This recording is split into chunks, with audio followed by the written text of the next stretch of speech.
Ce projet est né d'une commande de la part d'un institut de recherche qui s'appelle Civic City, qui se trouve à Paris, qui a été créé par Rudy et Vera Bor, qui sont designers graphiques et sociologues pour Vera.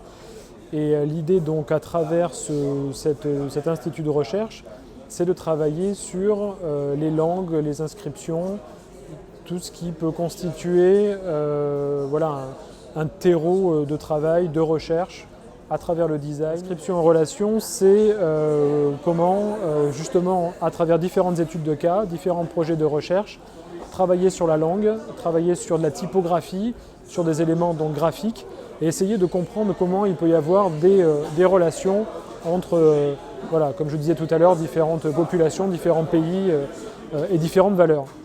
Ce travail, globalement, il concerne une vingtaine d'écoles dans le monde et des instituts de recherche également. On a choisi l'ECV Bordeaux en classe de master, donc des étudiants de dernière année, pour qu'ils réfléchissent à une problématique qui soit en lien avec cette idée d'inscription en relation.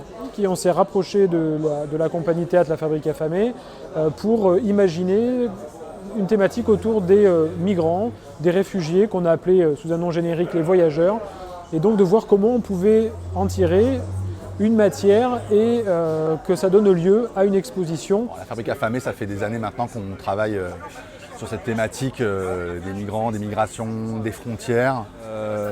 On a été un peu avec l'association Bidéco-Equine à l'initiative des rencontres. On a essayé de faire en sorte que les rencontres se fassent.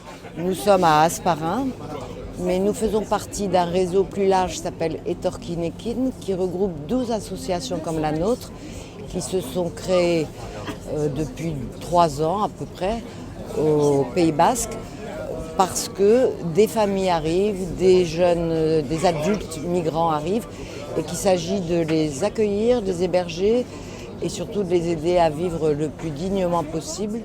Et puis nous, ce qui nous a semblé intéressant, c'est en plus de cette exposition, c'est d'offrir un spectacle, donc Bureau des Exils. Ces documents d'identité, sans annonces qui mettent la vie d'autres gens par terre, et sans inconnus qui pleurent dans le silence de la nuit. Je voulais pas rentrer chez moi avec les problèmes de la journée dans les poches, alors je les triturais dans tous les sens, je les égrenais tout au long du trajet et je les abandonnais derrière moi dans la rue.